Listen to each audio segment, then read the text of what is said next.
Short-term mission trips we identify as being 1 to 2 weeks in duration.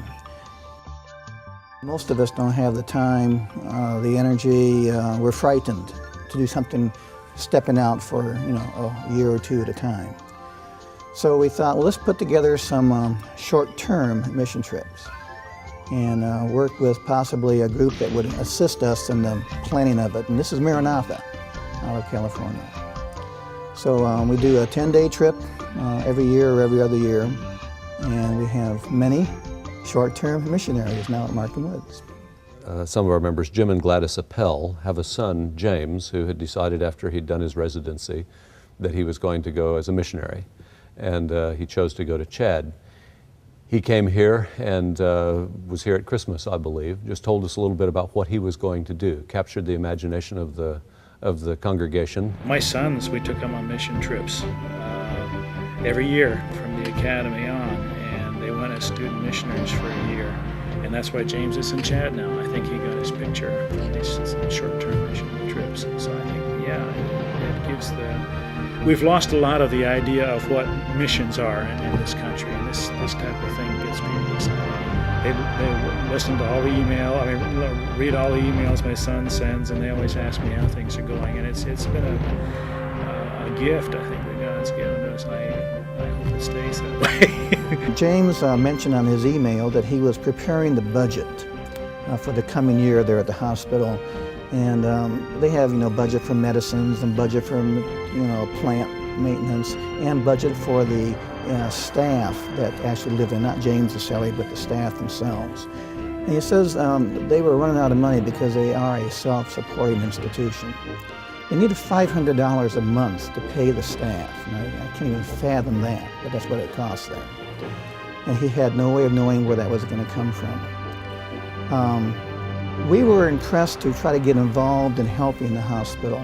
And so we went to the board and asked the finance committee and the board if we could somehow help Berry Hospital on a regular basis. And the board voted to provide $500 a month. We did not know that James needed $500 a month. James didn't know that we were going to do this. This was the Holy Spirit working how many thousands of miles between Chad and Orlando to get us both on the same page at the same time where we could feel the need for Berry Hospital.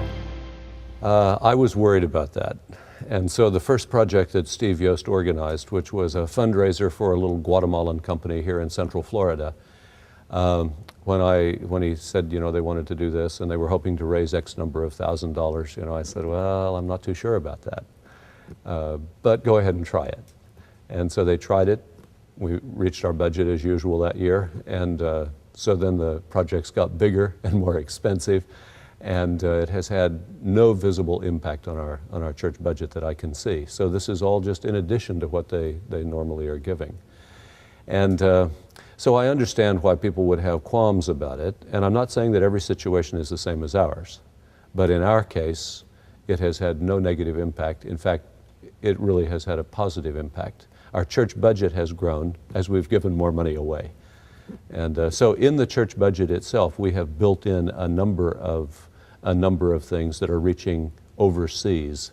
And this is coming out of local church budget money to help with overseas projects. Well, the local church community, I think, of course, is enriched by that, because obviously as they run websites and people buy into that and they begin to hear not only the problems but the opportunities and the successes that are taking place in other areas of the world, those stories, those reactions, they have a way of coming back into this church, and I think in making it richer. Every other year we take a major mission trip. We just came back from Peru building a church there. It involved 40 people and many thousands of dollars, and a lot of people that went on the trip were not members. Several of them were not members. So it gives people an opportunity to be involved in God's work without, signing on the dotted line, so to speak. There are two kinds of people who are not members of Markham Woods who may go, or should I say three. First of all, just others from other congregations may choose to go with us because we have the trip. And so we have many active Seventh-day Adventists from other congregations, might be 10% or 15% of the group. Also, we have other Christians who, because their work associates are going, they may say, you know, I'd like to do something like that. That sounds really fun. You know, could I come along? And so we have very committed Christians of other denominations who say, you know, I'd like to go. My Adventist friend is going. So we have that kind of person.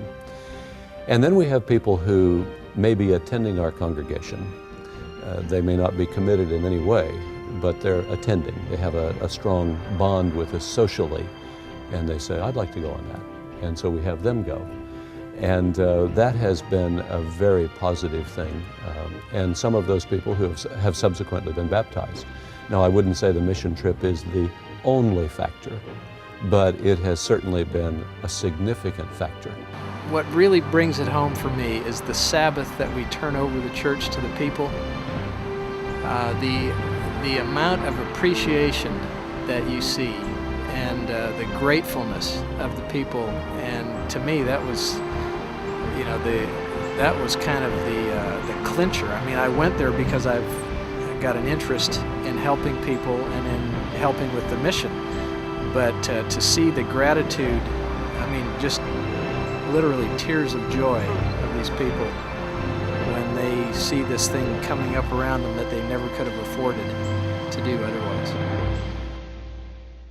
Coming up around them that they never could have afforded to do otherwise.